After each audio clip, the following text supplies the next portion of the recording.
Forget everything you think you know about life in the Soviet Union.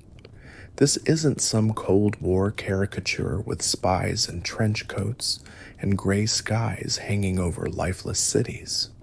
No, the real Soviet experience was much weirder and much more personal.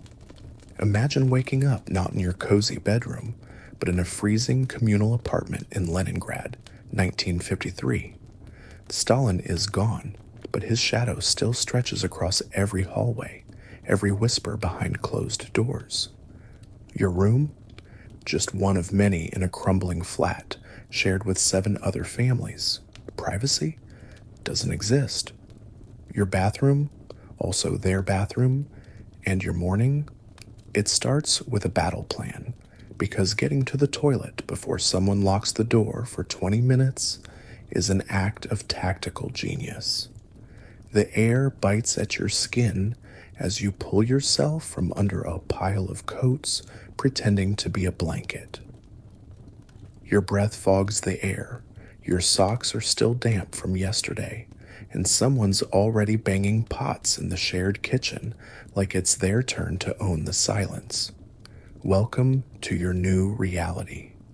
This is what it meant to be an ordinary citizen on the other side of the Iron Curtain. No spies, no glamour, just survival, humor, and the strange poetry of routine.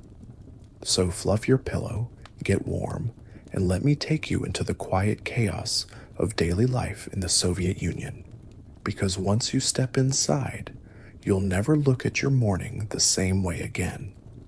You wake to the sound of clanging metal.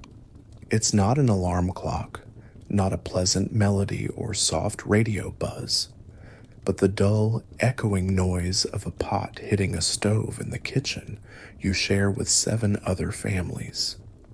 You haven't opened your eyes yet, but you know exactly where you are. The blanket covering your body is too thin, and the pile of coats you threw on top last night hasn't helped much. The air bites your face, and your breath leaves visible clouds in the room. This isn't a dream. This is Leningrad. This is 1953. The room you're in isn't an apartment. It's a single space carved out of what used to be a grand, pre-revolutionary home. Now it's a box of survival, about 15 square meters for everything. Sleeping, eating, living, a bed that becomes a couch, a table that becomes a dinner stage. Hooks on the wall serve as your only closet. There's no room for sentimentality here, just function. This is your reality. And you're lucky.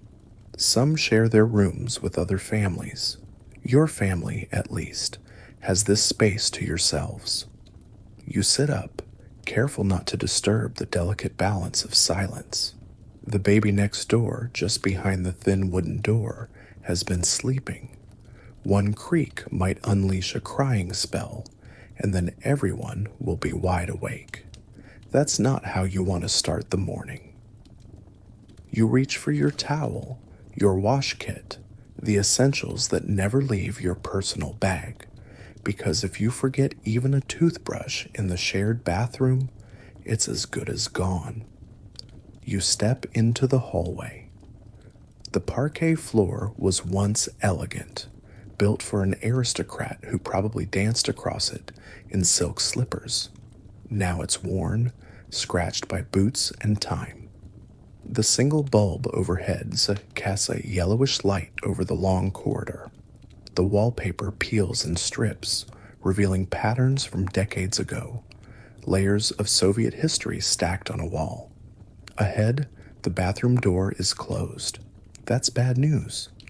You spot Dmitri Petrovich, gray stubble, thick shoulders, already leaning against the wall. He gives you a look that says, "We're in for a wait." He jerks his head toward the door. "Nikolaeva's in there," he grumbles. That means more time standing here, trying to keep warm. You lean back and exhale, watching your breath fog the air in front of you. You're not frustrated. This is just life. The bathroom is for all 8 families. 15 minutes per family in the morning if everything runs smoothly. Of course, it never really does. The plumbing is a character of its own, moaning pipes, a flushing sound that seems to travel the entire corridor, a cracked sink that wobbles slightly if you lean on it. The tub has a shower attachment, but it's not fixed. You hold it in one hand while using the other to scrub quickly before the hot water, if you're lucky enough to get it that day, runs out. After 10 minutes, the door opens. A wave of steam flows into the hallway like breath from a dragon. Nikolayeva, with a towel wrapped around her head like a crown, shuffles past with a gruff nod. She's old, slow, but she has seniority. No one questions her time. Dmitri waves you ahead. Go, he says simply. You look more awake than I feel. That small gesture means everything. In this world, kindness is currency. You step into the bathroom, feel the damp warmth still lingering in the air, and immediately get to work. The water is hot this morning. A miracle, you don't waste it. Splash face, brush teeth, or rinse fast. You glance at your wristwatch, mentally counting seconds. 7 minutes, 8, just enough. Back in the room, your mother is already moving. She's heating water on a small burner hidden beneath a shelf. Technically, it's forbidden, an unofficial appliance in a building wired decades ago, but everyone has one. Without it, tea wouldn't happen, and without tea, no Soviet morning would survive. The samovar is steaming in its place of honor. It's older than you. It has seen more revolutions than most people have had birthdays. It survived the war. It survived the purges. It will probably survive you. Hurry, your mother says softly. She's not angry, just moving by the rhythm of necessity. Your father is already gone, out in the bread line. He goes 3 times a week before dawn, wrapped in his old coat and scarf. Fresh bread is one of the few joys the state delivers reliably, but only if you earn it with patience and frozen fingers. Sometimes he brings back enough for the neighbors too, an unspoken arrangement that keeps peace down the hall. You sip the tea, strong, black, no sugar today. Sugar's running low again. Your breakfast is kasha, buckwheat, slightly sweet with a rare spoonful of preserves. You eat it standing up, no time to sit. The spoon clinks against the side of the bowl like a ticking clock. Time to go. They say there might be oranges today, your mother adds almost casually. She means the shop down the street, the gastronome. Oranges don't just appear. They descend like rumors, bright and unexpected, a citrus-colored miracle in the land of gray and cabbage. You grab your coat from its hook. Heavy wool, hand-me-down, but warm enough.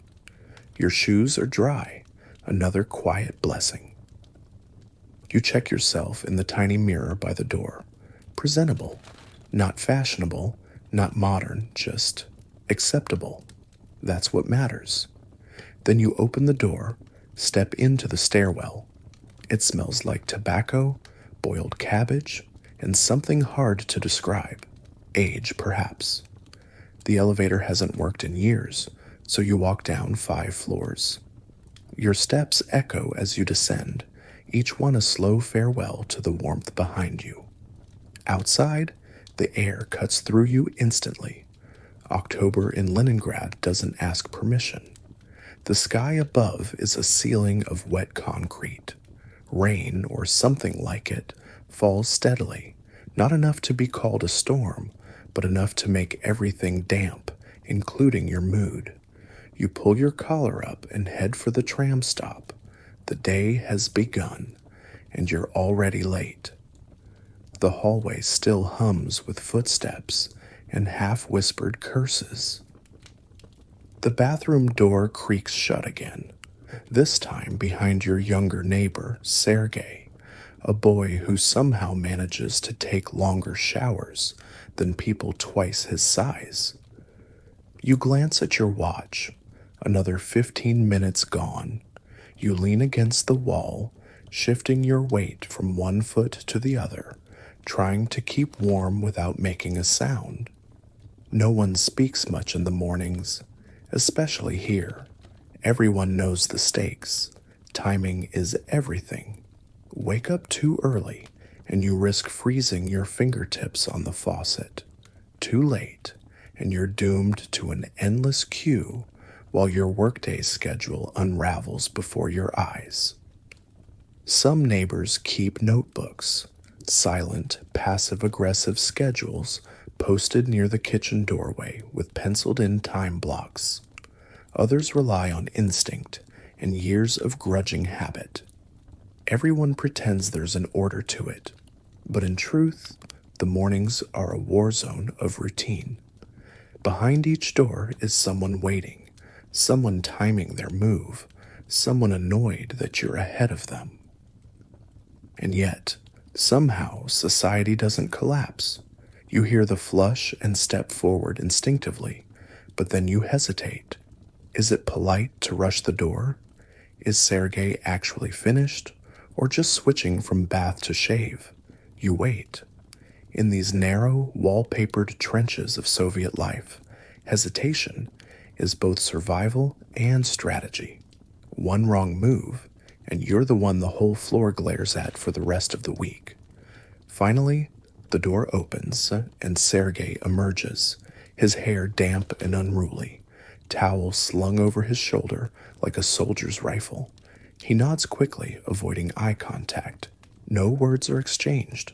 There's no need. You both know the rules. Inside the bathroom, steam clings to the mirror like a fog over memory. The hot water still runs. Barely. You rush through your wash like a trained athlete, every move refined by years of necessity. Brush, rinse, splash, towel. You don't even glance at your reflection. There's no time. The soap is slippery, the floor colder than it should be, and the clock in your head ticks louder than any mechanical one ever could. 7 minutes later, you're done. The door swings open behind you, and the next person slides past with the same desperate efficiency. Outside, the hallway now holds 3 people in line.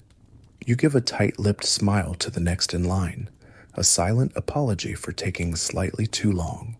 He shrugs. That's how it is. This is the dance. A choreography performed in dozens of cities, thousands of buildings, millions of mornings. There's a rhythm to it now. A cruel, reliable rhythm. Everyone learns it from childhood, like a lullaby whispered over the rattle of old pipes and the banging of pots in a shared kitchen. Your neighbor Tatiana, 2 doors down, once tried to negotiate a new schedule, formal blocks of time, names written out, a ledger for accountability. It worked for exactly 1 day. Then someone took a shower during the wrong block. Someone else complained that the ink on the list was smudged, and the whole system collapsed into shrugs and muttered insults. Now the only rule is unspoken courtesy, and even that is optional. And yet, despite it all, small acts of humanity bloom in these cracks. Dmitri sometimes lets people go ahead. Galina, the widow at the far end of the corridor, brings homemade soap she shares quietly with her favorite neighbors. Someone, no one knows who, fixed the broken latch on the bathroom door last month. No one thanked them. They didn't want thanks. Just less noise when the wind blew through the stairwell. You return to your room, and your mother has already cleared the small table and set out your cup. The samovar hisses like a living creature. The tea is hot, strong, and slightly bitter. She hands you your scarf without a word, and you take it. Every motion has meaning. Every gesture replaces a conversation. Down the hall, you hear the clink of cutlery, the hiss of a burner igniting, the slam of a cabinet. In the kitchen, life is restarting. Each family guards its space like territory, shelves labeled, burners marked, towels hung on designated hooks. And yet, sometimes, the scent of someone else's soup makes you homesick for a place you've never been. Today, your slot for breakfast is in 15 minutes. It's not written down, but you know it. Everyone does. The kitchen, like the bathroom, works on memory, timing, and a kind of communal muscle. Now, if you're early, you'll interrupt someone's frying pan ballet. If you're late, you'll lose your spot to the family that never asks but always takes. In the corner, a corkboard holds a worn sheet of paper with pencil marks, a vague map of dinner shifts, barely legible from being reused and erased so often. Someone has added a note in red ink. Please don't touch what isn't yours. It's a plea, not a command. There is no enforcement, only shame. These walls have heard every kind of argument, over stolen sugar, over burnt onions, over who left crumbs in the sink. And sometimes, amidst the noise, someone tells a joke that makes even the grumpiest neighbor smile. A shared laugh over cabbage stew can mend days of tension. This is the logic of communal life. It's never fair. It rarely makes sense. But it works, barely, because everyone agrees to pretend it does, because there's no other option, because survival depends not on solitude, but on a kind of mutual performance. You glance at the clock again. Breakfast slot is close. You slip on your shoes, not quite dry from yesterday, and prepare to move like a soldier entering contested ground. The hallway is colder now, the door to the outside occasionally creaking open with the arrival of morning frost. But for now, all battles are indoors, silent, civilized, tactical, and the war for the bathroom has ended for today. The tea has steeped long enough to stain the glass a deep, smoky amber. It's poured not into a mug, but a faceted Soviet glass, set carefully into a metal podstakanik with curling filigree from another era. The kind of detail that makes you wonder how something so delicate survived so much. It's scalding hot, slightly overbrewed, and strong enough to wake the bones. Sugar is a luxury, so your mother adds just a few precious grains, just enough to soften the edge, not enough to make it sweet. This is not indulgence. This is medicine. This is ritual. The table barely fits 2 people sitting side by side, so breakfast is taken in shifts. Your mother stands near the burner, silently sipping from her own glass as you eat. The chairs are mismatched. One creaks, the other wobbles. The tablecloth has faded sunflowers, their faces now the color of old parchment. Nothing here matches, and yet nothing is out of place. This is your battlefield kitchen. A place where families rehearse a kind of quiet resilience each morning.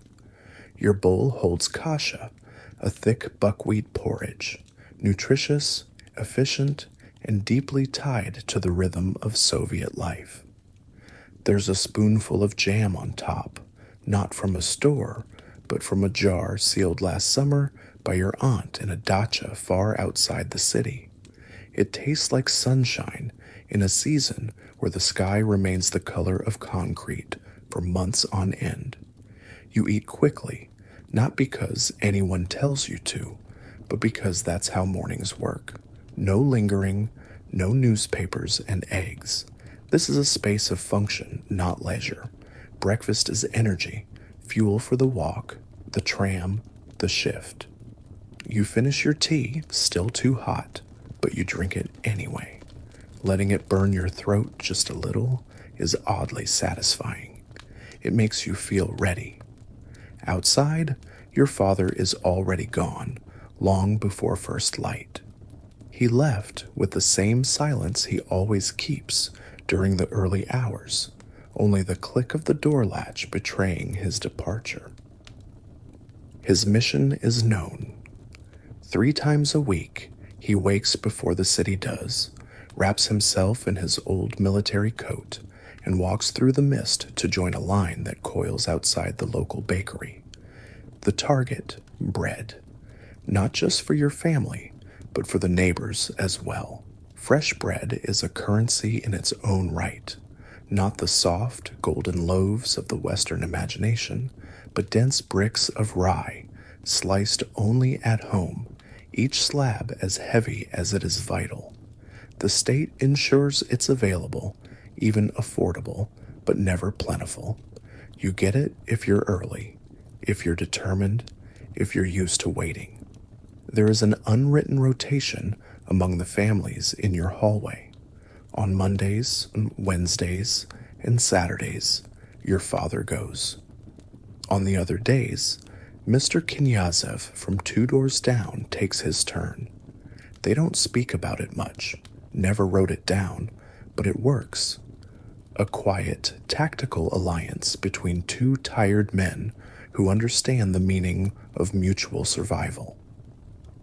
Your father returns just after dawn, his breath fogging the entryway, his bag heavy with loaves wrapped in thin paper. He never boasts. He just places them on the table, removes his coat, and sits down for his cup of tea.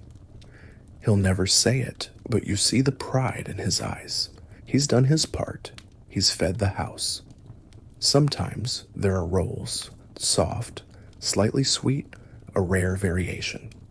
On even rarer mornings, he brings back something like a croissant, only heavier, denser, without the luxury of butter. On those days, your mother slices it into careful halves or quarters, making sure everyone gets a taste. Celebration in silence. Bread lines are where rumors flow faster than the queue. News of oranges arriving at the state store 3 blocks over. Whispers of fish at the back door of the gastronom. Someone's cousin says there might be chocolate by Thursday. None of it's guaranteed, but it's shared like sacred prophecy. Your father brings back more than food. He brings intelligence. In a society short on transparency, the line is both a lifeline and a bulletin board.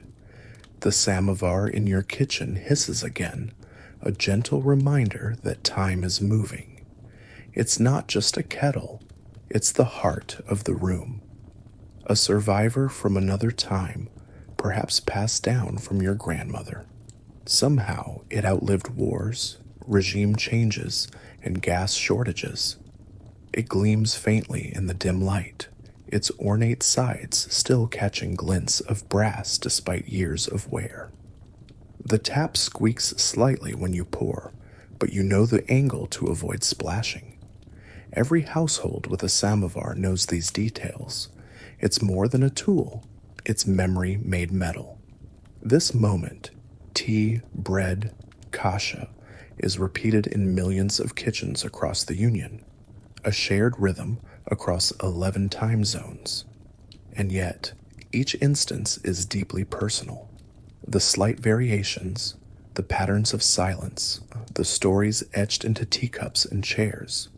Breakfast ends with a final sip, a glance at the clock, and the tightening of scarves. Your coat is back on. The hallway is calling. The tram doesn't wait, and the foreman doesn't forgive. Your mother wraps the leftover bread tightly, placing it on the high shelf near the window, away from mice and hungry neighbors. She nods toward the door. Be careful. She says it every day.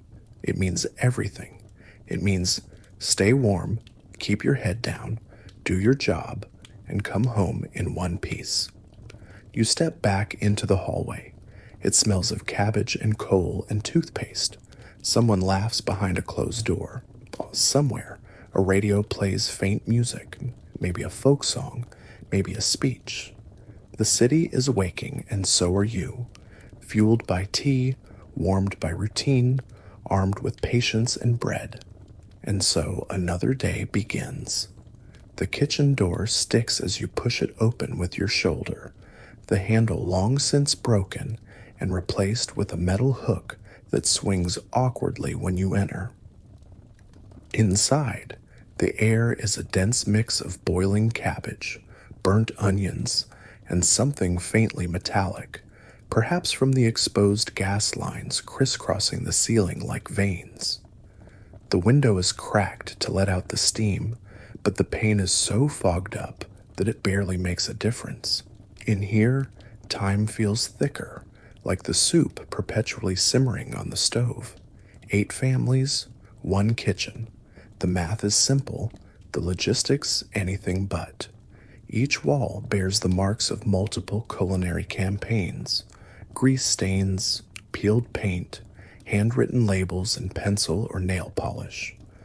A makeshift bulletin board is taped above the refrigerator, displaying a rotating collection of passive-aggressive notes. Please clean your pots. Who took my matches? The sugar jar is not communal.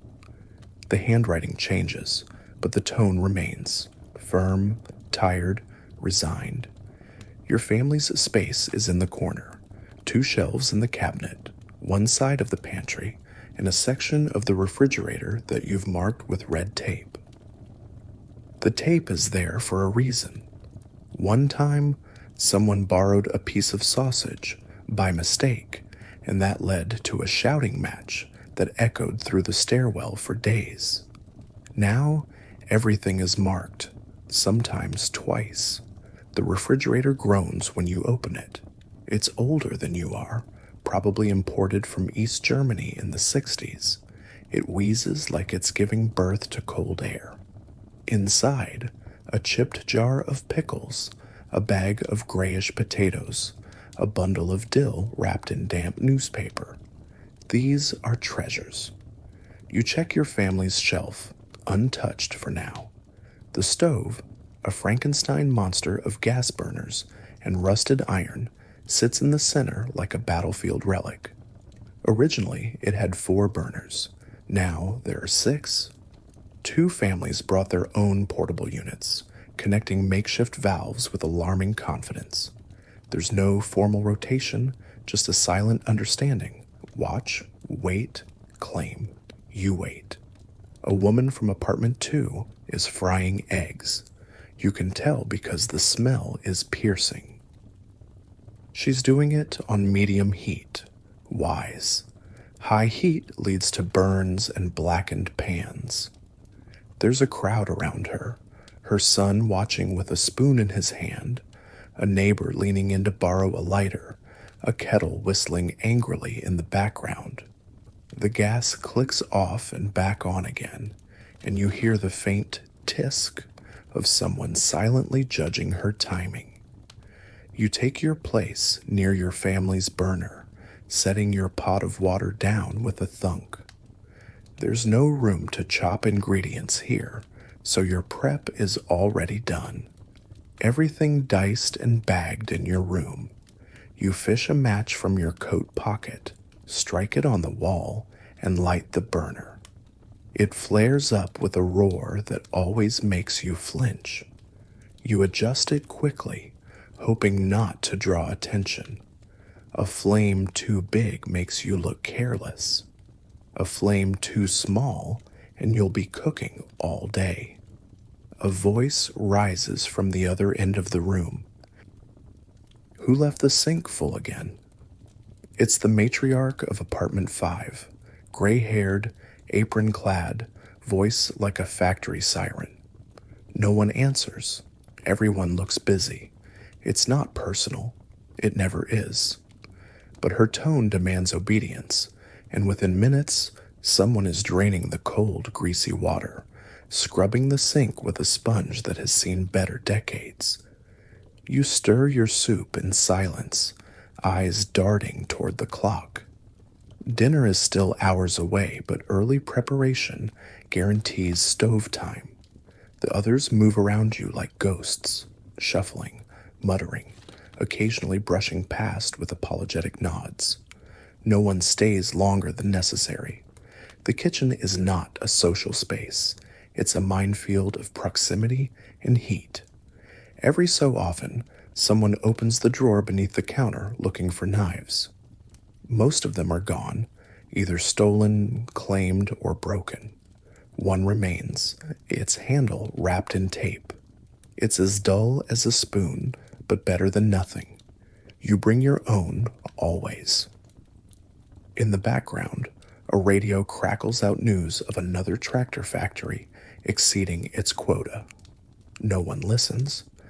Instead, you hear the kitchen's real soundtrack, knives on cutting boards, pots clanging, soup boiling over, the hiss of escaping gas, the thud of a broom against a cockroach that ventured too far from the shadows.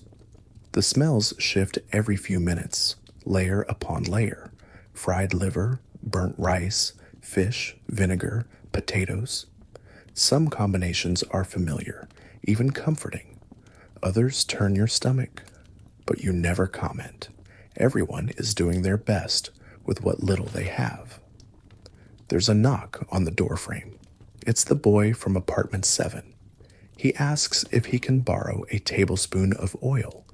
Your instinct is to refuse. You only have half a bottle left, but his eyes are wide and apologetic. You hand him the bottle. He pours carefully, and as he leaves, he whispers, "Thanks, my mother's sick." And just like that, the rules change for a moment. This is how people survive here. Through silent negotiations, unspoken debts, favors traded like currency. Today, you give. Tomorrow, someone might save you a burner, or a place in the bread line, or the last onion. You turn off the flame. Your soup is done. Nothing fancy, just cabbage, a sliver of sausage, and 3 bay leaves you found at the bottom of the pantry. But it's warm, and it's yours. You pour it into a covered pot and wrap it in a towel to keep it warm until dinner. On your way out, you glance back at the room. The steam clings to the walls like memory. Someone curses softly. Someone else laughs. The light above flickers, threatening to die but holding on. The kitchen breathes, groans, smolders. It's not a room. It's a system. A negotiation table, a war zone, a sanctuary, all in one. And tomorrow, it starts again. The stairwell is colder than the hallway, not just physically, but in spirit. The walls, once ivory white, are now stained a dozen shades of gray. Plaster chips hang loose like scabs on skin, and underfoot, the stone steps have been worn into soft, uneven curves by generations of boots. Each creak, each echo of your descent feels like a conversation with ghosts. The workers, soldiers, teachers, widows, and children who've passed through this building long before you. The elevator hasn't worked in years. There's no sign explaining why, no effort to fix it, and no one expects it to return to life. Its rusted metal doors remain jammed slightly open, exposing a black void filled with forgotten smells and dust. A makeshift out-of-order sign once hung here, but someone used the cardboard for a school project years ago. Now there's only silence behind those doors.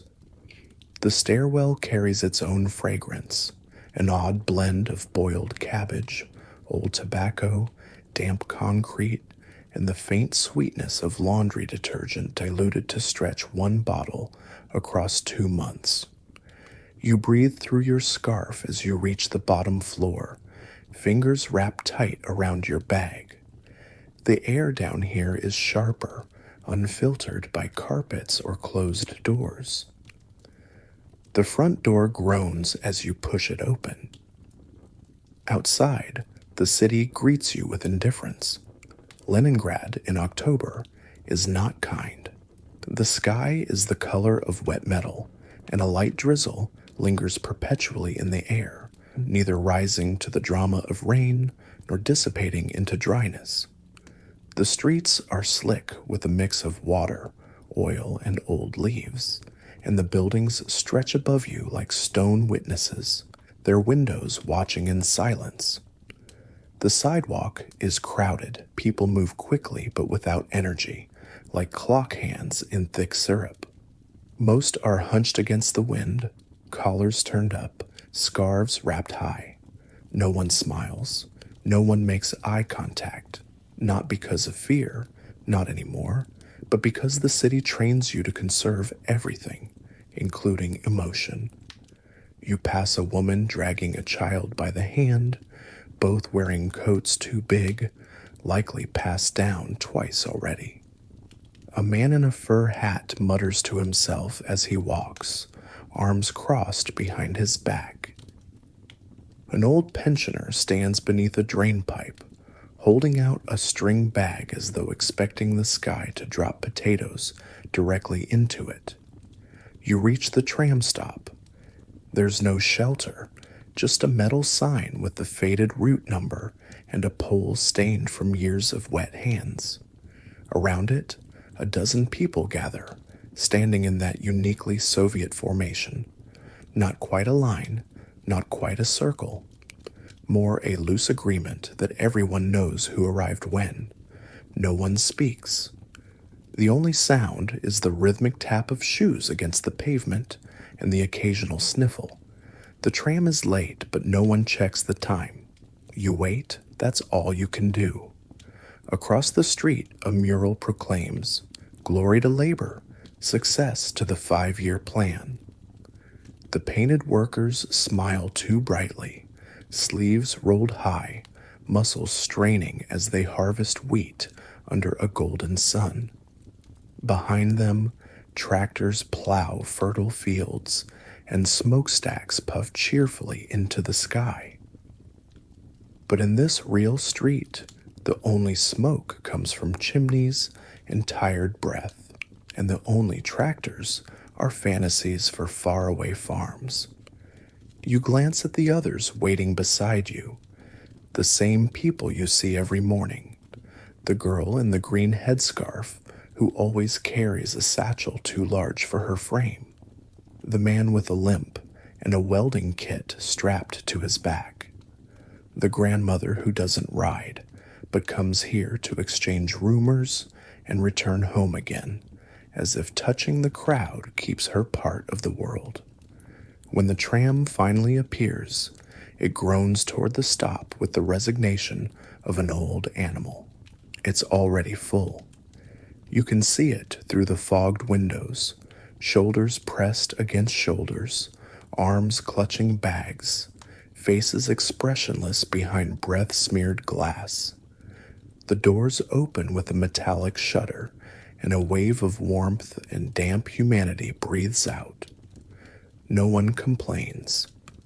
Everyone steps forward, squeezing in with practiced choreography.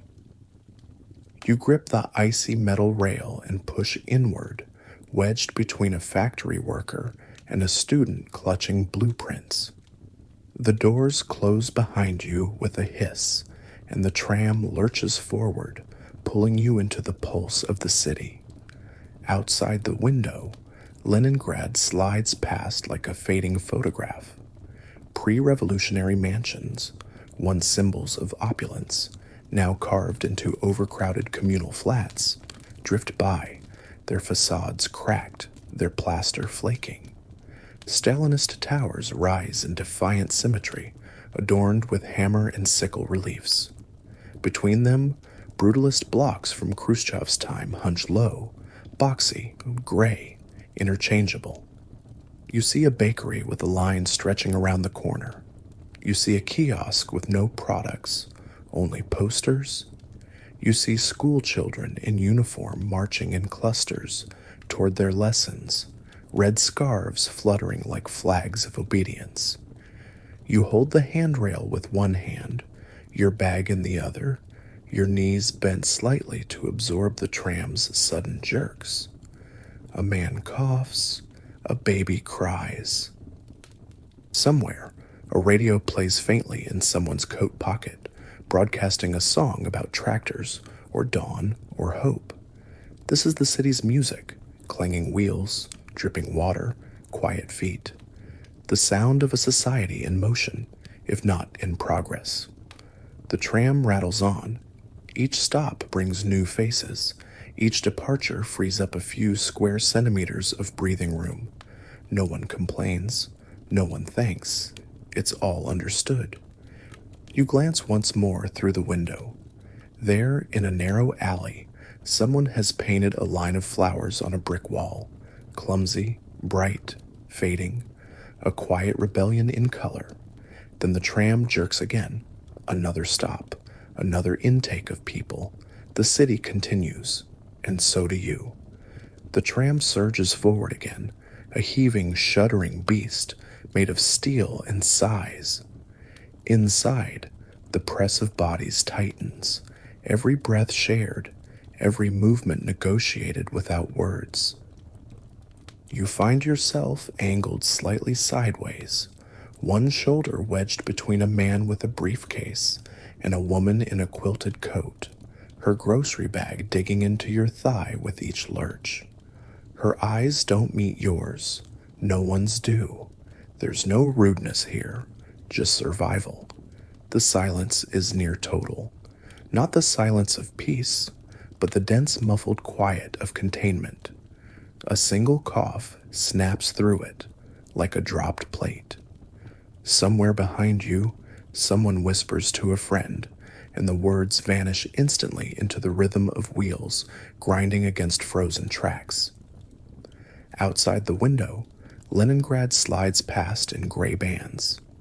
You see ghosts of grandeur, columns, statues, the cracked smile of a Baroque facade now blackened by soot. Then it's gone, replaced by squat residential blocks and open courtyards where rusted playgrounds sit under skies the color of ash. Nothing moves out there, but everything feels watched. You grip the cold metal pole in front of you. Your gloves are thin. They always are.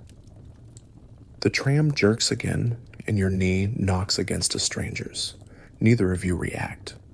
The dance is practiced. Space is negotiated by instinct. Weight shifts subtly with each turn, each break, each start. A foot moves here, a bag shifts there. You learn to flow.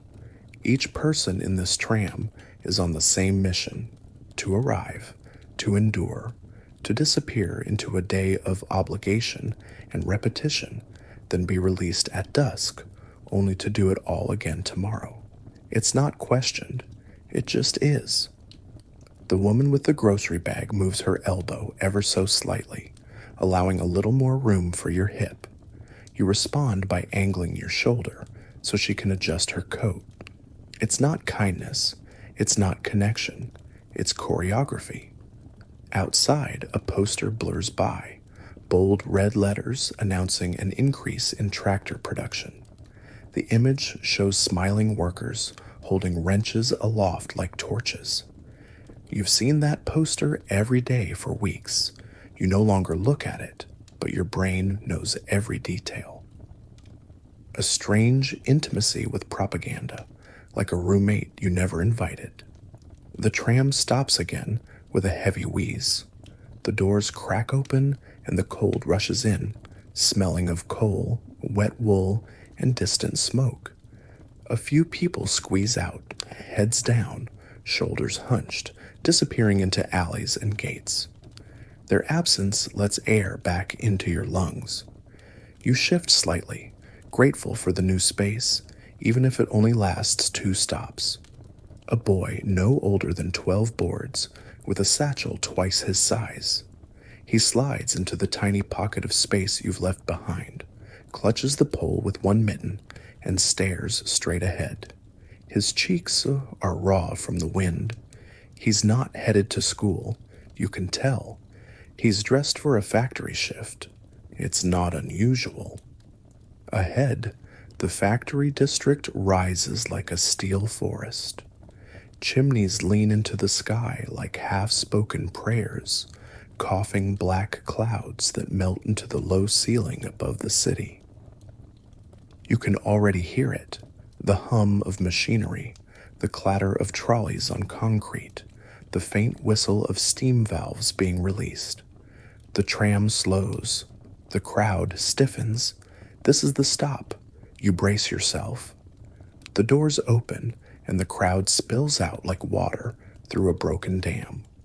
You're carried with them, your feet barely touching the ground for a second, then slamming back onto the icy pavement. The jolt reawakens every nerve in your body. The chill slices through your coat like truth. You step aside quickly, letting the next tram passengers pile in and turn toward the factory gates. They loom ahead, metal, tall, indifferent. Beyond them, the Kirov Works, an empire within the empire. Red brick walls, towering stacks, and rows of windows that glow faintly even in morning gloom.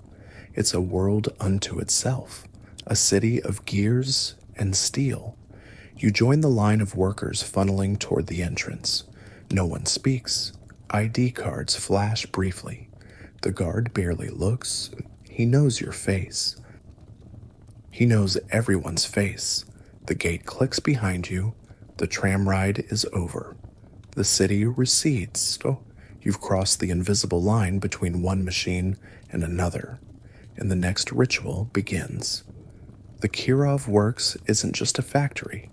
It's a world that breathes metal and fire, a self-contained organism with arteries of conveyor belts, nerves of copper wiring, and a heartbeat that thunders from the moment the first shift clock rings.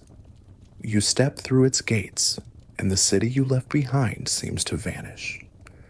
Here, the air is different, denser, heavier, layered with the scent of oil, iron dust, and steam. And in that atmosphere, thousands of people move with a shared purpose they never fully speak aloud. The complex stretches far beyond what the eye can take in. Buildings huddle shoulder to shoulder like workers on a tram, each holding a separate function but pulsing with the same rhythm. Assembly halls, tool rooms, storage depots, smoke-belching boiler sheds. Above the entrance to your section hangs a familiar slogan, repainted yearly: "Labor builds the motherland." It's chipped and faded, but the message is permanent. Inside, the noise swallows you whole. It's not chaos. It's something worse. Organized, deliberate noise, metal striking metal, presses pounding steel sheets into submission, grinders howling like wounded animals, welding sparks falling like electric rain. Over it all, the distant bark of a foreman trying to make himself heard without ever yelling. No one yells here unless something's on fire. You pass the rows of lockers, find yours with muscle memory, and change into your work clothes. The overalls are thick, coarse, always one size off. Boots are heavy but reliable. Goggles hang around your neck. No one talks. Conversations are saved for breaks or urgent warnings. Behind you. Careful, that one kicks back. That wire's live. At your station, the lathe sits waiting, as dependable and temperamental as an old dog. You check the fittings, run your hands along the surface, feel the familiar nicks and burns left by years of labor. This is your machine. It doesn't love you, but it knows you. The start button sticks, as always. The safety shield wobbles slightly. You fix what you can with tape and patience. No time to wait for maintenance. The shift begins. Your hands move automatically. The first metal cylinder goes in, the blade hums, and the lathe begins to feed. You shape components for tractors today, solid, cold pieces that will one day till distant soil in fields you'll never see. The irony doesn't escape you. You work in a city of stone and smoke, creating parts for machines meant for open skies and crops and sunlight. But there's pride in it. Somewhere in Siberia or Kazakhstan, someone will eat because of what you helped build. The workers around you form a strange kind of family. You don't know their birthdays, you've never seen their apartments, but you know their habits, their temperaments, their pace. Pavel 2 rows over always hums under his breath. You've never heard the tune, but it never changes. Marina, 3 stations down, ties her hair the same way every morning. Alexei, near the loading bay, limps slightly on his left foot and always checks the crates twice. Details like fingerprints, recognizable, comforting. And yet, no one here is naive. The slogans on the walls speak of unity, heroism, and the glorious march of labor. But below them, the truth lives in whispered jokes and side glances. Everyone knows the quota is impossible. Everyone knows the raw materials arrive late. The measurements are sometimes off. The paperwork is massaged to match the targets. But no one says it. They nod. They write the numbers. They keep the line moving. Because behind the numbers is the bonus. Not a fortune, but enough to matter. Enough to buy meat more than once a week. Enough to put something nice on the table for New Year's. Enough to remind yourself that what you do matters, even if only in secret, even if only to you. There's a structure here more rigid than any blueprint, the unspoken chain of command. The shift supervisor speaks for the floor. The party representative floats like a shadow, appearing at odd moments to ask soft questions and write hard reports. This engineer knows how things really work, but rarely says so. And somewhere up the chain, behind a thick door in a warm office, someone signs off on production numbers that never quite match the truth. Still, the machines keep running. Midway through the shift, a warning light flares red. One of the presses has jammed. The operator signals. A mechanic appears in minutes. They don't speak much. The fix is fast. A few tools, a muttered curse, a slam of the hand against a casing. It's running again. Crisis averted, time lost, 6 minutes. It's already being recalculated, redistributed, rationalized. The plan cannot fall behind. There is no room for drama, no time to pause. The parts must flow, and so they do. You return to your lathe. Another part, another pass. The world narrows to the shape of the blade, the resistance of the metal, the hum of precision under your fingers. And still, you think, not loudly, not in full sentences, just flickers. A cousin in Moscow who wrote last week, a story you overheard about someone getting a new apartment through their union. A whispered rumor about oranges arriving next month. The kind of thoughts that keep people sane when surrounded by the roar of a system that never rests. The Kirov Works is not a place of dreams, but it's a place of endurance, of rhythm, of quiet pride buried under fatigue. It is the engine room of a country built on plans, promises, and pressure. You may not believe in every word painted on the walls, but the steel you shape is real. The warmth of your tea on break is real. The nod from your comrade across the aisle is real. And as long as the machines keep running, You do too. The hum of the lathe becomes something deeper than noise. It becomes a rhythm that lives in your hands, a mechanical heartbeat syncing with your own. You don't need to look. The motions are memorized. You guide the blade with care, fingers wrapped in a muscle memory so deep it could outlive you. Metal spins, shavings curl, and the dull silver surface begins to smooth under your watch. This is your world, just a few feet wide, but in it you are in control. For a moment, the factory recedes. The overhead lights, the echo of hammering from another wing, even the ever-present eyes of the party representative, they all fade. You think of the radio. It's just a dream, really. A small tabletop model, the kind that might pick up more than one station, even on clear nights. You saw one once in a neighbor's apartment. Dark wood, chrome knobs, sound like velvet. They said it was made in Riga, smuggled from someone's uncle who worked at a distribution center. You didn't ask more. That would have been impolite. But you haven't stopped thinking about it since. You don't want much. You're not trying to escape. But wouldn't it be something coming home after a double shift, heating soup on the burner, sitting with your back against the wall, and turning the dial slowly until a melody finds you?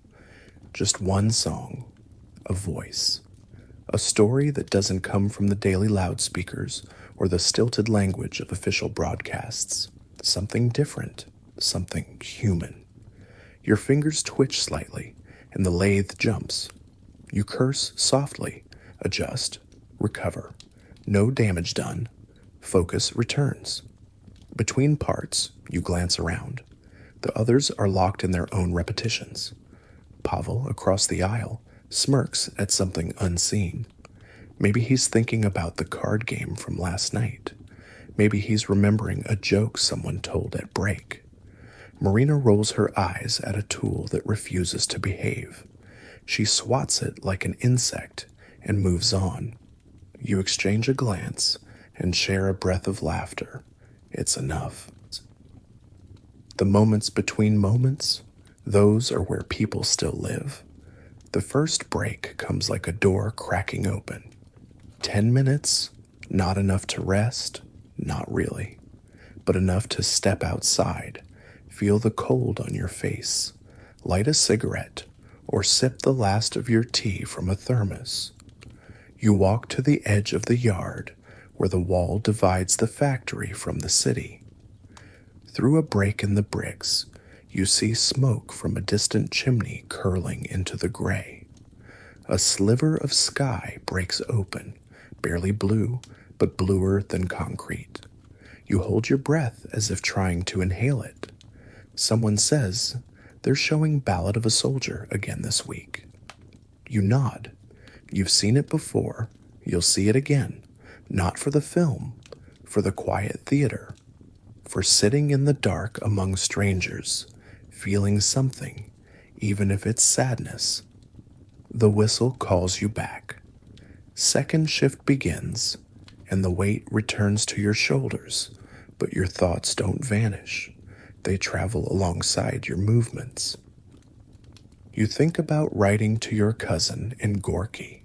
She mentioned a bookstore that might have a collection of Jack London stories, translated, of course, but even filtered through another language.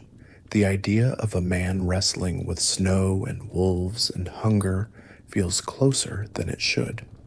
Sometimes, when the machines are loud enough to mask your voice, you whisper to yourself. Not words of resistance, just words of remembrance. A line from a poem. The name of someone you once kissed behind the bakery in 9th grade. A fragment of a lullaby your grandmother used to hum before blackout drills became the new bedtime ritual. These are not grand things, but they are yours. At lunch, you sit with the others in the cafeteria. The soup is warm, The bread is stale, and the room buzzes with neutral conversation. No one speaks politics, not openly, but someone jokes about the party commissar having two identical coats. One for Mondays, one for lying. A snort escapes. Not laughter, just recognition. Galena found a cat behind the tool shed. It was shivering and half-starved. She fed it leftover fish and gave it a name. It sleeps now in a cardboard box near the old circuit boards. Everyone pretends not to notice, even the supervisor, especially the supervisor. Back at your station, the work continues, but so do the thoughts. You begin to count your savings. If you take no days off, and if the bonus arrives this quarter, and if nothing breaks, and if you can find someone willing to trade, maybe, just maybe, the radio. But even if not, you'll keep spinning steel. Not because the state demands it, not because the party poster says it feeds the people, but because in this narrow orbit of duty and sweat, you've made a place for yourself, a small circle where your hands create something that will outlast the shift, where a quiet joke, a stolen moment of sky, a dreamed melody, all these things survive, unnoticed by the system. You are a worker, a number, a cog, but you are not a ghost. You are still here. You are still yourself. There's a saying whispered between the machines, passed from shift to shift, like a prayer with a wink. The plan is sacred, reality is optional. It always earns a chuckle, not because it's funny, but because it's true. The monthly quotas arrive like scripture, typed out on gray paper, stamped in red, and pinned to the bulletin board near the break room with ceremonial flair. They always demand more than what's possible, and yet somehow, every month, the numbers are met. On paper. The truth lives in the spaces between. Steel sheets that arrive rusted but are signed off as pristine. Bearings swapped from one department to another under the table. Machines repaired with parts cannibalized from older models, never mentioned in any inventory. It's a system within the system, a shadow economy held together, not by ideology, but by whispered favors, clever fingers, and the understanding that survival depends on cooperation more than slogans. Each department has its quiet fixer. In yours, it's old Victor. Officially, he's a machinist. Unofficially, he's the man who knows where to find that specific screw that stopped being manufactured in '57. He doesn't ask questions. You bring him a worn bearing. He gives you one that looks new. Sometimes he takes a bottle in return. Sometimes just a pack of good cigarettes. Everyone owes Victor something, and that keeps him powerful in a place where official authority means less than access. Then there's Lena from procurement. Her ledger is always immaculate, her paperwork airtight. But if you knock softly at her office around lunchtime, she might mention that a shipment of wiring was delayed, but should still be counted as received. You nod. She nods. The lie floats between you like steam from a tea glass. No one writes it down. Everyone understands. This dance keeps the factory running. The official path is too slow, too rigid, so too blind. So another path grew beneath it, twisting, flexible, alive. It's not corruption, not really. It's adaptation, evolution. A defense mechanism born from years of scarcity and the certainty that those above you will never truly understand what it takes to make a quota real. Sometimes, you wonder how high the illusion reaches. Does the ministry know? Do they care? Maybe they depend on it. Maybe the whole thing would collapse without this hidden choreography of compromises and silent rebellions. You don't dwell on it for long. The bell rings, break. It's not long, 15 minutes if the foreman is in a good mood, but it's enough. The machines wind down, the hum softens, and people step out into the yard like swimmers breaking the surface after a deep dive. The courtyard smells of soot and bread. Somewhere nearby, the cafeteria is baking loaves again, coarse and dense, but fresh. You breathe in, and for a moment it cuts through the taste of metal on your tongue. The yard is cracked concrete, ringed with low walls and rusted pipes. A cat slinks between shadows. Pigeons scatter from a sudden shout, then return. The sky above is flat and pale, but it's sky nonetheless. You light a cigarette even if you don't really want one. It gives your hands something to do. Next to you, Pavel leans against the wall, rubbing his palms together. "Did you hear?" he mutters. "The glassworks is getting parts from Czechoslovakia again. Real ones, not local substitutes." You raise an eyebrow. That's big news. Real imports mean real upgrades.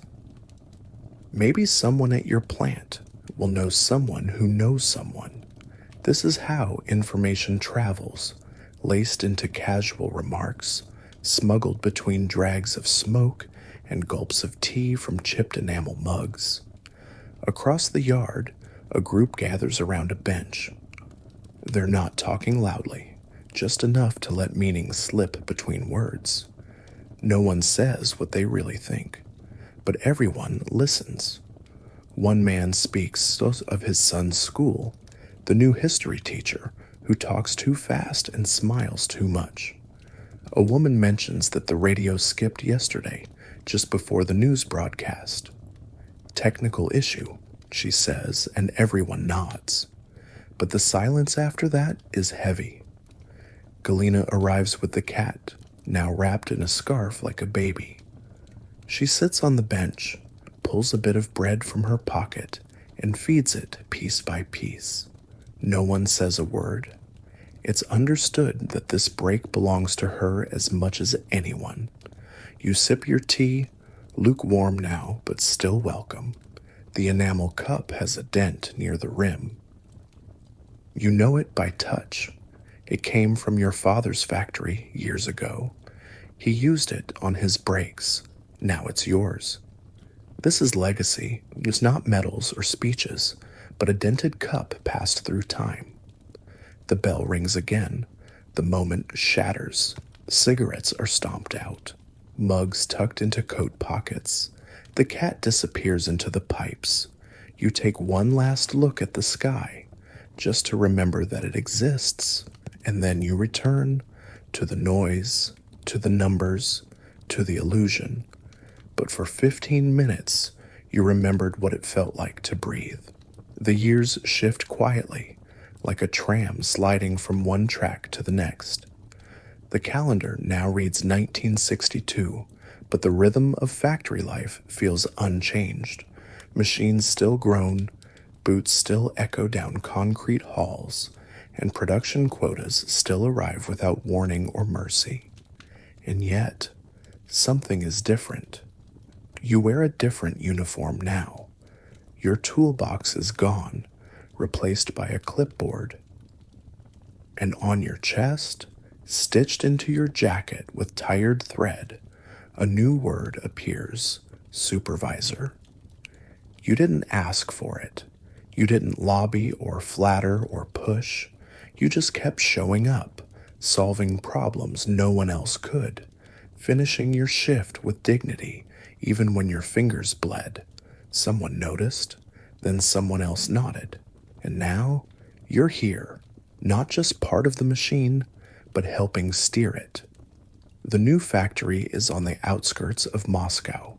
Clean lines, tall windows, fresh paint that hasn't yet started to flake. The air smells less like rust and more like polish. It's not a better place. just newer. A place built in the aftershocks of Khrushchev's promises. The 5-year plans still loom over everything, but there's a strange softness in the air now. Less fear, more expectation, as if the future might actually arrive this time. You arrive early, always. Supervisors are expected to lead not with words, but punctuality. Your office is small, glass walls, one desk, a phone that rarely rings, but always startles when it does. There's a photograph of your parents beside a factory-issued calendar. A shelf holds neatly stacked papers, none of which contain the full truth. Your workers shuffle in slowly. You know them all, their names, their strengths, who needs quiet praise and who responds only to firm orders. There's Victor, who drinks too much but wells like no one else. Katya, precise and serious, who can spot a misaligned component by eye. And Yuri, young and eager, already too fast for his own good. You speak to them one by one, not as a superior, but as someone who stood where they now stand. It matters. Between paperwork and broken machines, between silent negotiations with supply managers and awkward meetings with party overseers, you carry a secret sense of pride. Not because you believe the slogans, but because you've built something, a life, a role. A place no one handed you. You carved it with your own hands, and with it came something else, a key, a real key, to a real apartment. Your name on the list finally reached the top, a Khrushchevka, 5 floors high, no elevator, paper-thin walls, but your own door, your own number on the panel. No more shared corridor, no more listening through wooden doors for the sound of water running. You hold the key like a talisman, feeling its notches press into your palm. Proof that you exist. The apartment is small, a single bedroom, a kitchen the size of a train compartment, a bathroom barely wide enough to stretch your arms. The furniture is standard issue, a couch that folds into a bed, a wall unit with glass doors, a table that wobbles on uneven tiles, but it's yours. The first time you turn the faucet and hear water running without having to ask permission, you almost laugh. The first time you close the door to your bathroom and don't hear footsteps outside, you stay an extra minute just to savor the silence. The toilet doesn't groan like a dying animal. The sink doesn't tilt. The mirror isn't cracked. These aren't luxuries. They're revelations. Your kitchen has 2 cabinets and 1 stove burner that works without drama. There's a curtain with sunflowers on it. Your wife picked it out. The table has space for 2 chairs, sometimes 3, if friends visit. The refrigerator hums like a patient dog. And the balcony, the balcony is your kingdom. It's barely a meter deep, encased in flimsy plastic sheeting that buckles in the wind. But it holds a chair, a potted plant, and a view of identical buildings stretching in every direction. From up here, you can see other men like you stepping out to smoke, nodding to each other across the air. It's not beauty, it's not freedom, but it's space, and that makes all the difference.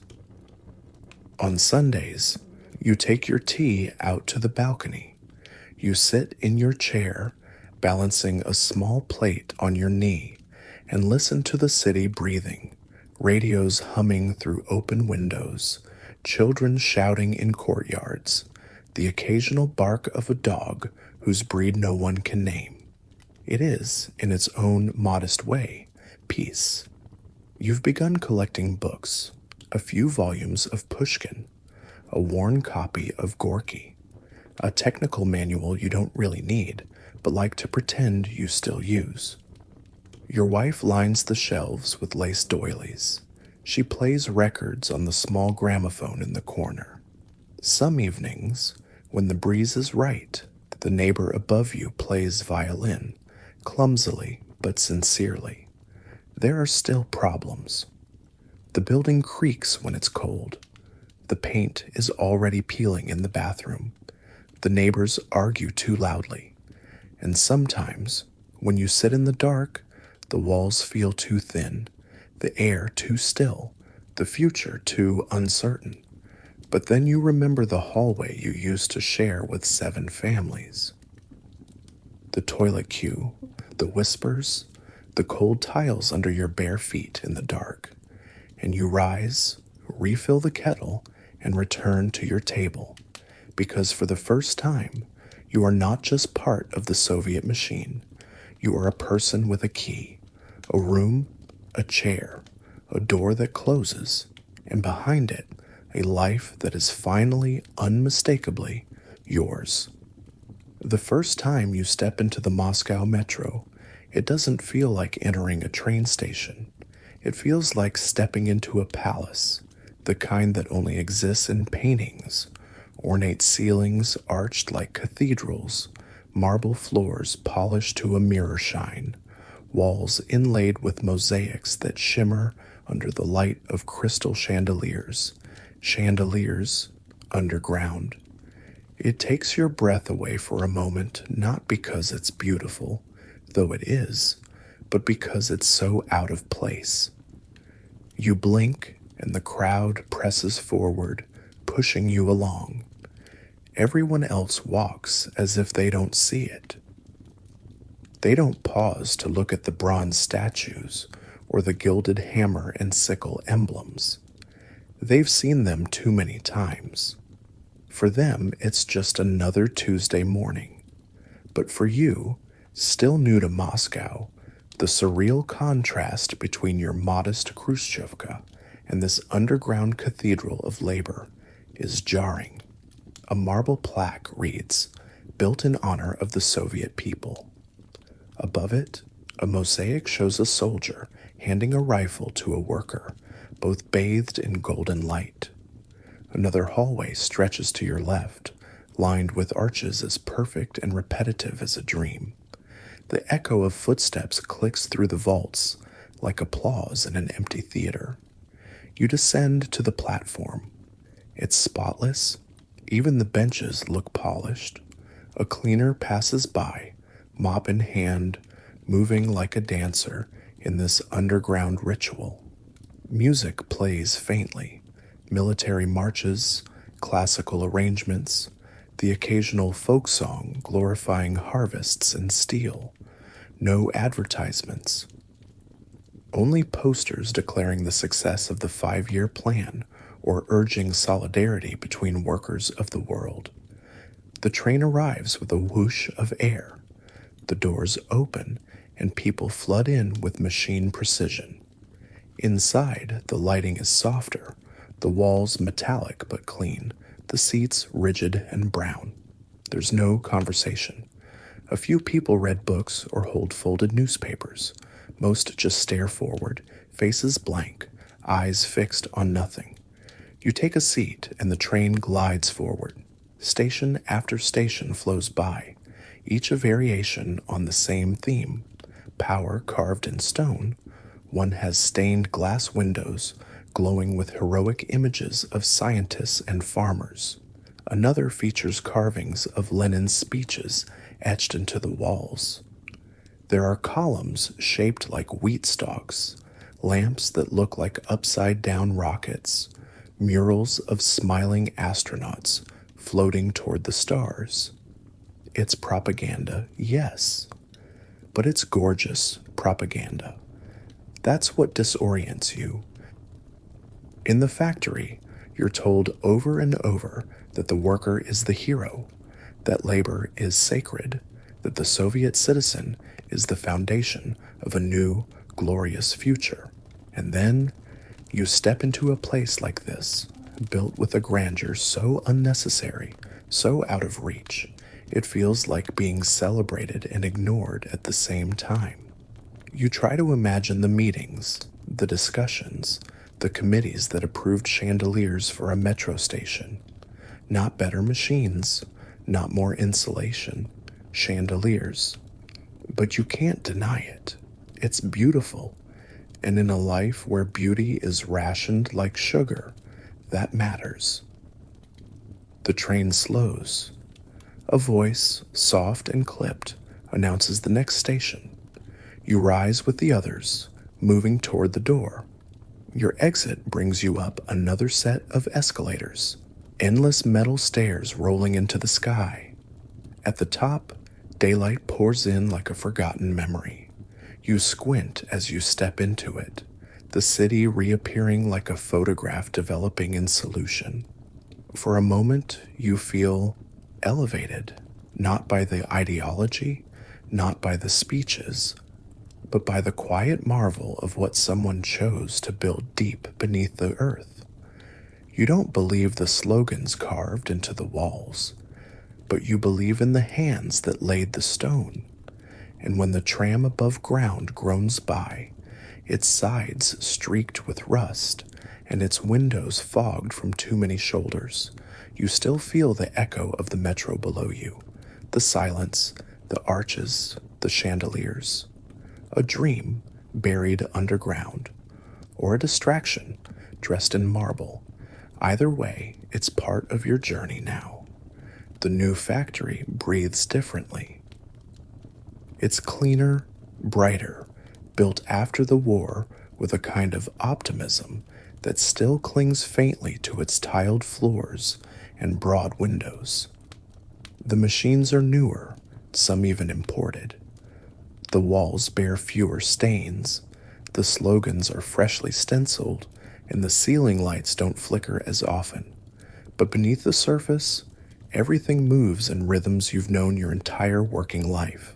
Quotas, reports, delays, improvisations. The names on the doors have changed. The dance has not. As a section supervisor, your days begin earlier now. You arrive before the first shift, walking past the gates while the city is still half asleep. Your breath fogs in the morning air as you unlock your office, a glass-walled cubicle perched just above the shop floor. From here, you see everything. The rows of lathes, the conveyor lines, the welding sparks that light up the corners of the room like miniature lightning storms. You also see what the engineers don't. The half-functional machines, the missing parts, the workers who come in tired, distracted, already calculating how they'll get through the day with what little they have. You've earned your position not through speeches or party loyalty, but by fixing things, real things, a jammed motor, a late shipment, a broken promise from above, and more importantly, by knowing your people. You know whose child is sick, who ran out of tea rations, who secretly knows how to rewire an Italian lathe with Soviet parts and a bit of string. Trust isn't given here. It's built, quietly, day by day, one bent rule at a time. The party committee holds meetings weekly in the second-floor office, where a red flag stands in the corner and portraits of Lenin and Brezhnev frown down from the walls. The representative speaks in polished phrases about discipline, morale, collective effort. You nod when expected, you take notes. But in your pocket, you carry a list, names of workers who've hit their targets, parts that need rerouting, favors you need to call in. That's the real plan. The chief engineer, Sokolov, is a quiet man with sharp eyes and stained hands. He rarely speaks at meetings, but when he does, people fall silent. He's the one who understands the actual mechanics of the place. He knows which machines are ticking time bombs, which supply chains are fantasy, and which production targets are mathematically impossible. You learn to listen when he speaks, not to the words, to the subtext, to what he doesn't say in front of the party man. Because you've seen what happens when you follow the official plan too closely. You miss quotas, you overwork your team, you burn through equipment not built to last, and then the blame comes, swift and anonymous. So you begin to learn the real system, the one that works in whispers and handshakes, not memos and directives. It starts with a machine on line 3. A conveyor belt stops. The light flashes red. You're there in under a minute. The part that failed is simple. A tension gear cracked from overuse. There's no replacement in the official inventory. According to the ministry, all parts are in transit, but no one's seen a delivery in weeks. You call Petro from maintenance. He arrives with a rag tucked into his belt, toolbox in one hand, cigarette dangling from his mouth. One look and he mutters, "Same as last month." You both know the answer isn't in the storeroom. It's in the workshop, the unofficial one. Sergey, the head of maintenance, keeps a private stash, parts pulled from broken machines, discarded imports, a tangled web of scavenged usefulness. It's unofficial, technically illegal, but without it, the factory would grind to a halt in 3 days. You make the request, Petro disappears. 30 minutes later, the line is running again. The report will say, temporary obstruction resolved. It won't say how. It never does. That's how it works. When another shipment goes missing, a crate of precision bearings lost somewhere between Smolensk and Fantasy, you arrange a quiet trade with a contact at the textile plant. They need brass fittings. You've got extras. You need bearings. They've got just enough. Officially, it never happened. Unofficially, everyone eats lunch. Your workers know. They see you walking the floor, fixing things without waiting for orders. They trust you not because you're the boss, but because you make their work possible. You don't shout. You don't report them for stretching the rules. You thank them quietly when they fix a motor with 3 rubber bands and a length of copper wire. The production targets are met, not because the system works, but because people find ways to work around it. Improvisation isn't a flaw, it's the foundation. Every factory in the Union runs on the same unspoken truth. The plan is an ideal, reality is negotiation. There's a kind of genius in it. Not the kind celebrated in newspapers or party bulletins. A different kind, quiet, practical, built from desperation and grit. The genius of turning shortages into systems, of coaxing miracles from rusted parts, of making it to Friday without a shutdown. You finish your day late, as always. The machines finally fall silent. The floor empties. The lights dim. You sit in your office, filing the last report with numbers that are close enough to believable. Outside, the wind picks up. The factory looms in the dusk like a fortress. From a distance, it looks solid, reliable, triumphant, but you know better. It stands not because of plans or slogans. It stands because someone, somewhere, found the right bolt in a box no one was supposed to open. The knock comes just after lunch. You recognize it immediately, not the casual rhythm of a colleague or the impatient tap of a technician needing something fixed. This one is deliberate. 3 even strikes. A pause, then the 4th. It's the kind of knock that carries intention before the door even opens. You look up from your desk, where a half-filled production form waits beside a mug of cold tea. In the doorway stands Dmitri from personnel, younger than you by at least 10 years, with a clean collar, combed hair, and shoes that haven't known grease in their lives. His smile is polite, practiced, a little too smooth. He steps inside without waiting. "Comrade Supervisor," he says formally, though he always calls you by name in the cafeteria. You nod. He pulls the chair across from you without asking, sits, smooths the crease in his trousers, then places a small folder on your desk, not sealed, not urgent, but unmistakably official.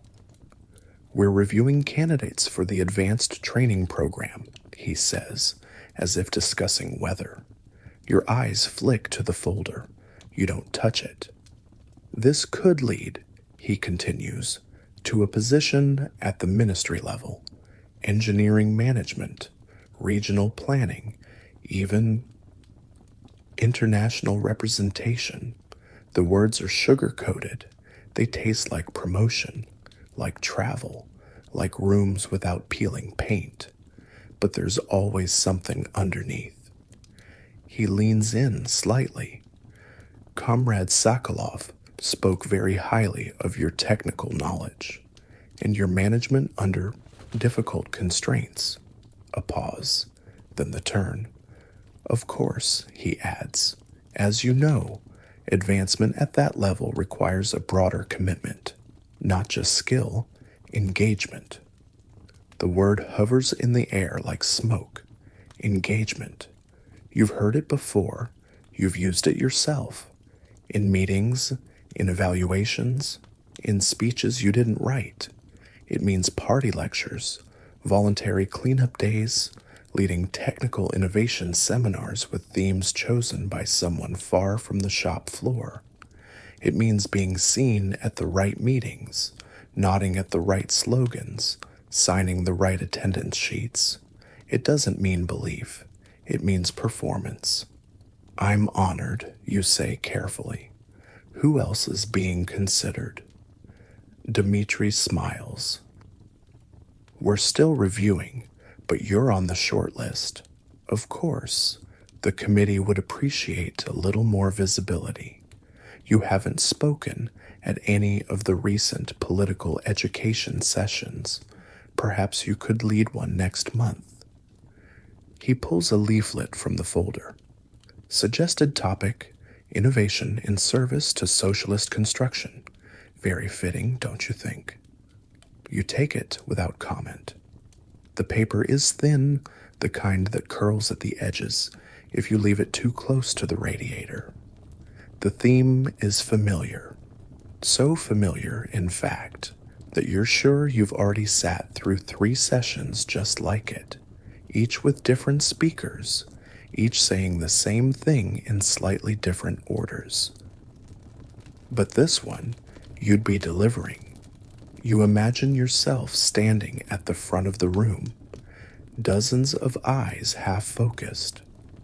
The party representative seated in the corner, watching not your words but your posture, your tone, your adherence to the right rhythm of conviction. You also imagine the alternative: refuse, and nothing happens immediately, but your name slips down the list. The recommendation fades, the opportunities dry up, no one punishes you. You just stop being mentioned. You know the system, you live in it, so you nod, slowly. "I'll prepare something."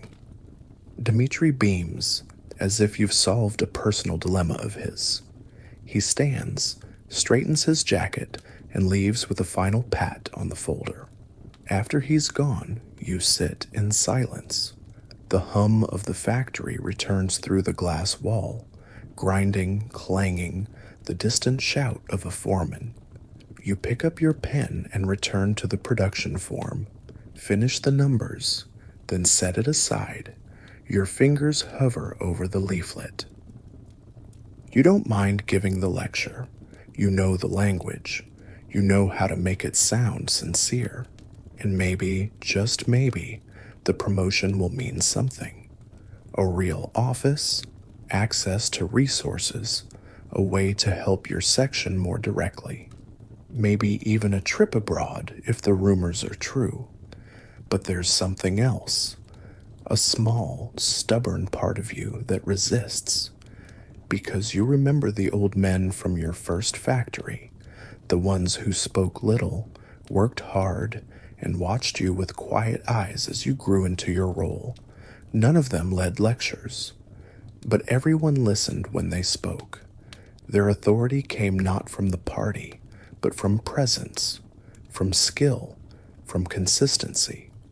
You want that kind of respect, but you also want to move forward. So you write the outline. You choose your words with care, truth softened by metaphor, slogans nested inside practical advice. You'll deliver it well. You'll nod at the right moments. You'll play the part. And when it's over, you'll return to the floor.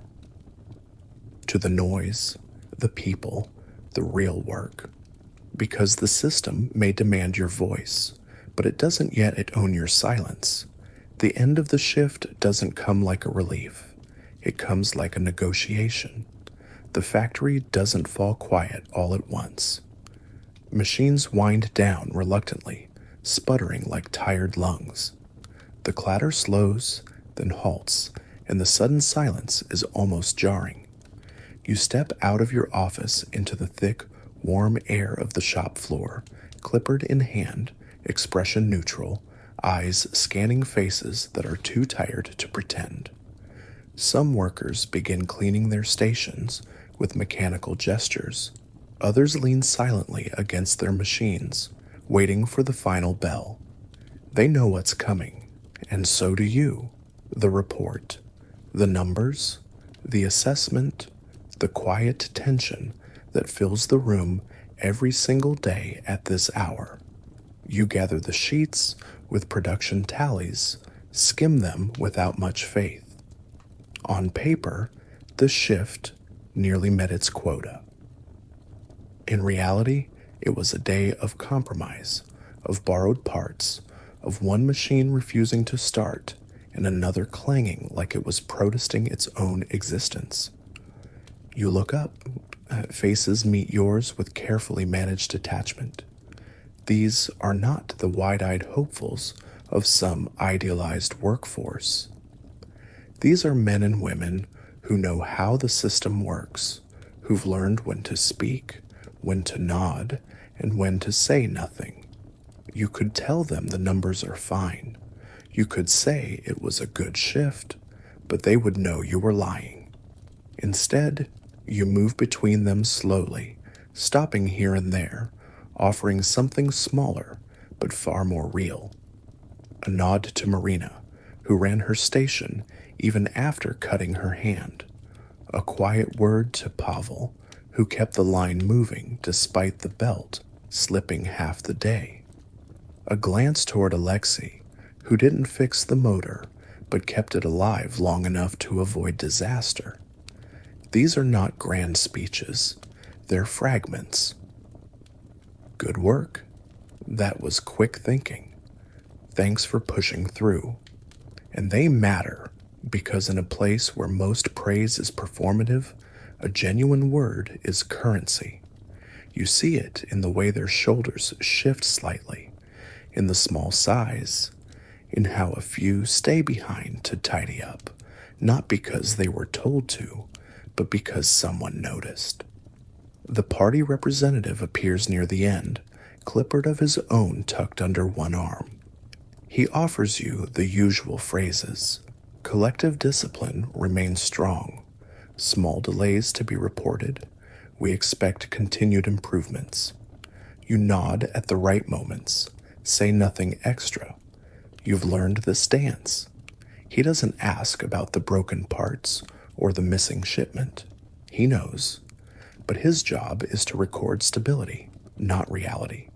When he leaves, you return to your corner, fill out your own report, not with lies, but with adjusted truths. Machine 14 slowed due to calibration. Worker absence due to illness. Target met at 92%. Close enough to pass. Far enough to breathe. The final bell rings. Coats are pulled on. Boots stomped into place. Someone jokes weakly about the cafeteria's soup. Laughter flickers, small but real. You stand at the door as they file out, offering nods, short words, eye contact. These rituals are small, but they're the glue. No one here believes in the system's promises anymore. Not really. But they believe in each other, in the unspoken agreement that they'll keep showing up, keep making things work because someone needs to. As the last worker leaves, the factory exhales. You walk the floor one more time, passing quiet machines, feeling the day's weight settle into your legs. The silence now isn't empty, it's earned. You switch off the overhead light in your office, step outside into the dusk. The air smells of metal, smoke, and cold, but you feel something else too. Not pride exactly, not hope, just the steady knowledge that today, again, the work got done. Not perfectly, not cleanly, but honestly. And tomorrow, it will begin again.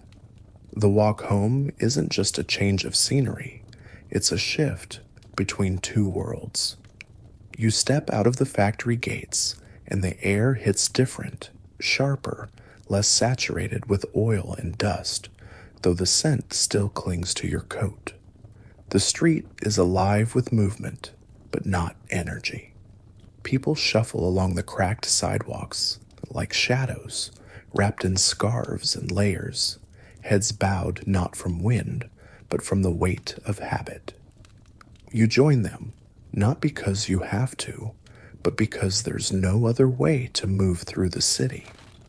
At the tram stop, someone mutters about the schedule, someone else lights a cigarette, and a third stares blankly toward the road where the tram will appear whenever it decides to.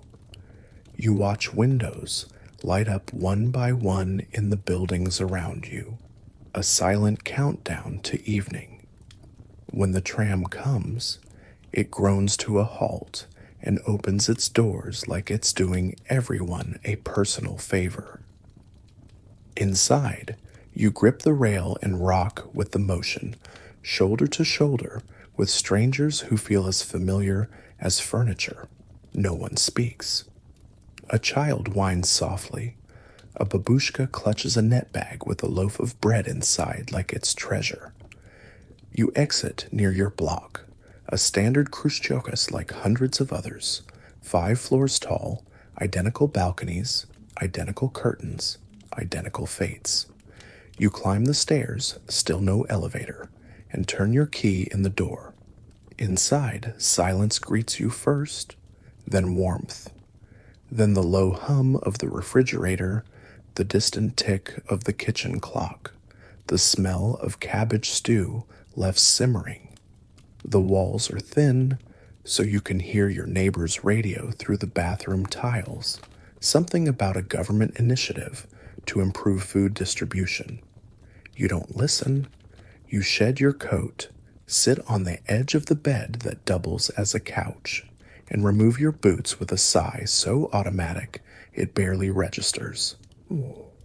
For a moment, you just sit, not resting, just remembering how to exist outside the factory. The apartment is small, but yours? One room, one kitchen, one bathroom with chipped tiles, and a mirror that warps your reflection slightly. But here, you can close the door. Here, you can pour tea without explaining yourself. You turn on your own radio, not loud, just enough to drown out the voices bleeding through the walls. A violin plays. You lean back, eyes half closed, and let the sound fill the room. For 5 minutes, you're not thinking about quotas or inspections or broken conveyor belts. You're just breathing. Then the kettle hisses. You rise, pour the tea, place a sugar cube in the glass, and carry it to the table where your book waits. The pages are worn, the spine cracked. It's not new, but it's real. A story about a river journey, far from cities, far from plans, far from rules. You read 2 pages, maybe 3, before something shifts. A knock at the door. A neighbor asking if you've heard there's liver in the shop down the street. You slip on your boots again, grab your ration card, and join her. The line is already there. 20 people deep, quiet, resigned. No one knows how much is left, or if it's even there. But to not try is to admit defeat. You stand in silence, watching the shop window glow against the darkness, the city behind you pulsing with quiet fatigue. This is the real battle now, not against enemies, not for ideology, but for small victories. A cut of meat, a fresh loaf, an hour to read without interruption, a Sunday morning to sleep past 8. Your place in line moves forward, slowly. You glance at your watch and realize you'll be home late. The tea will be cold. The book will stay unread. But it's all part of it. This blurred border between the personal and the public, the private and the state-managed. Even here, even now, your time is not fully your own. And yet, when you return home, grocery bag in hand, door locked behind you, and you sit down with that same book and that same cold tea, you still feel something close to peace, because within these small, reclaimed corners of life, the human survives, not loudly, not triumphantly, but persistently. 1968, and the morning sun leaks through the lace curtain in a small bedroom that smells faintly of chalk and steamed porridge. Natasha wakes before her mother's gentle knock. She doesn't need an alarm. Her body is tuned to the rhythm of school bells and the soft clatter of spoons in the kitchen. She pulls on her uniform without hesitation, white blouse, dark pleated skirt, and the red pioneer scarf folded perfectly from the night before. That scarf isn't just fabric. It's pride.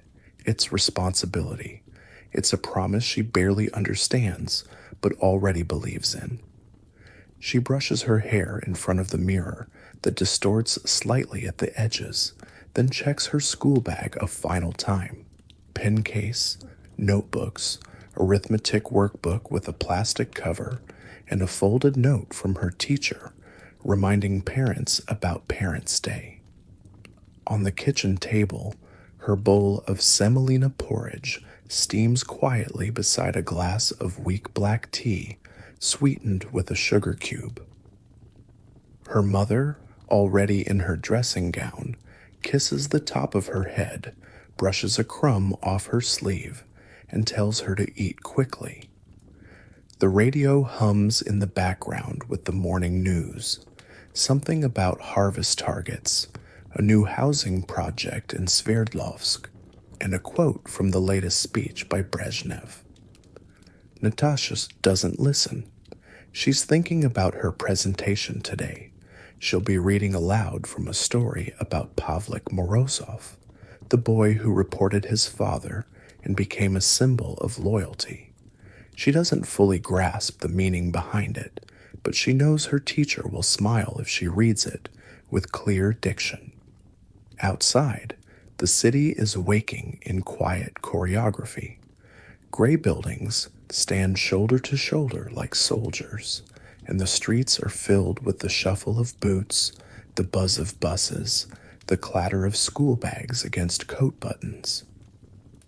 Natasha joins her classmates at the school gate, and they march into the building in double lines, their breath rising like steam in the cold morning air. Inside, the hall smells of linoleum and chalk dust.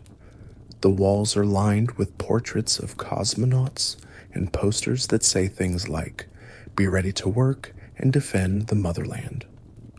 The first bell rings, and the day begins. Mathematics soon comes first, with exercises written on the blackboard in thick white strokes. Natasha copies them diligently, her brow furrowed in silent determination. When she finishes early, she checks her friend Lena's answers, then raises her hand not to boast, but because she's expected to. After math, it's literature. Today, they're reading a short piece by Gorky, and the teacher asks them what it means to work for the collective good. Natasha says it means doing something, not because it benefits you, but because it helps others. The teacher nods approvingly. During breaks, the hallway explodes with life. Children race down corridors, shouting half-finished jokes and chasing after each other. Natasha trades stickers with a girl from the other class, and they whisper about who might get chosen for the Pioneer Drum Group next month. There's a rumor that if you play well enough, you get to travel to a camp near the Black Sea. After school, she stops by the library where the woman behind the desk knows her by name. She picks up a new copy of How the Steel Was Tempered, even though the print is small and the paper smells faintly musty. At home, she places the book on her desk like it's a treasure. Dinner is simple: buckwheat with a cutlet, cucumber slices, and compote. Her father comes home later than usual, tired but smiling. He asks her about school, and she tells him about the math problem she solved faster than anyone else. He ruffles her hair and says, "That's my girl." Before bed, she lays out her uniform again, folds her scarf with care, and writes a few lines in her diary. "Today I read about Pavlik. I think he was very brave, but I would never report Papa." She pauses, crosses out the last line, then writes instead, "Tomorrow I want to be even better." As the light dims and the radio fades into silence, Natasha drifts into sleep beneath her wool blanket, with the Pioneer badge still pinned to her school bag, and the faint hum of dreams, shaped not by fantasy, but by structure, rules, and silent promises. Her world is small, structured, and spotless, and within it she feels safe, not because she understands everything, but because everything has its place. At the Pioneer meetings, everything followed a script: red flags perfectly folded, slogans recited in unison, the smell of floor polish and starched collars thick in the air. Natasha stood straight, eyes forward, repeating phrases like "always ready" and "for the cause of Lenin, be ready," with all the seriousness expected of a 13-year-old girl in a blue skirt and white blouse. The meetings took place every Tuesday after school in room 14, where portraits of heroes lined the walls and a radio perched above the chalkboard crackled with marches and party anthems. They sang the hymns with enthusiasm, or at least loud enough to pass inspection, and clapped dutifully when the best pupil of the month was announced. But the real life, the one Natasha lived in between these rituals, was much quieter, much more complicated. Under her mattress, hidden between a worn textbook and an old issue of Coaster, was a book written entirely in English. It wasn't contraband exactly, just frowned upon, imported through a cousin who worked with foreign students. Natasha didn't fully understand all the words yet, but she cherished the mystery, the rhythm of a language that didn't march, it flowed. Each night after the lights were off and the apartment stilled, she would pull it out and trace the sentences with her finger, whispering phrases to herself like spells from a secret world.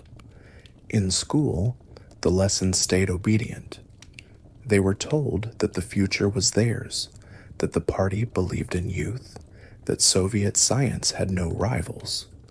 But when they walked home, especially on rainy days, When the streets smelled of wet concrete and cigarette smoke, the boys would whisper about things they heard on forbidden records, sounds recorded from Radio Luxembourg, from vinyl carved on old X-ray films, music that pulsed like rebellion.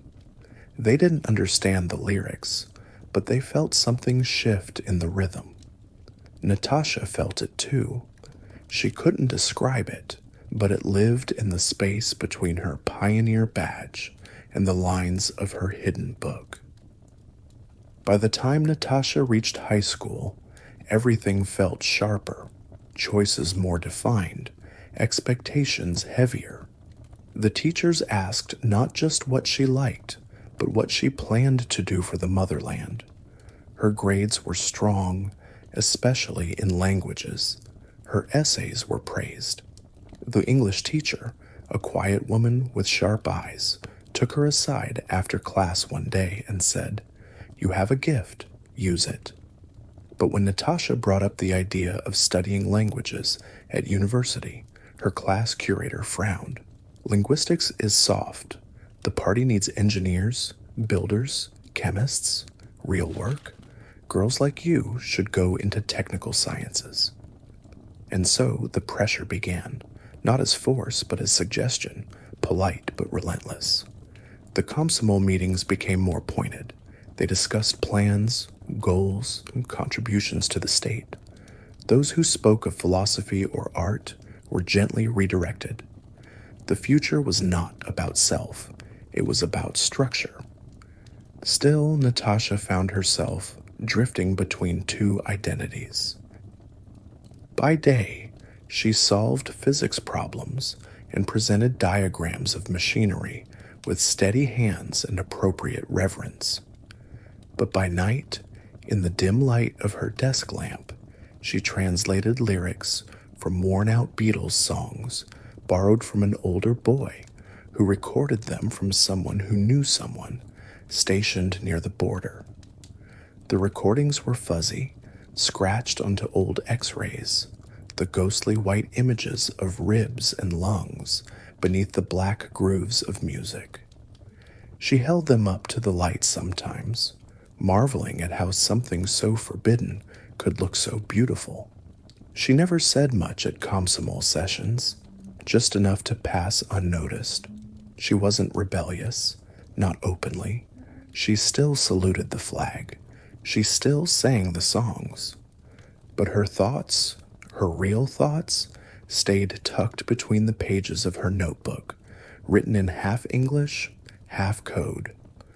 When asked what she wanted to become, she answered translator, knowing it was safer than poet, truer than engineer.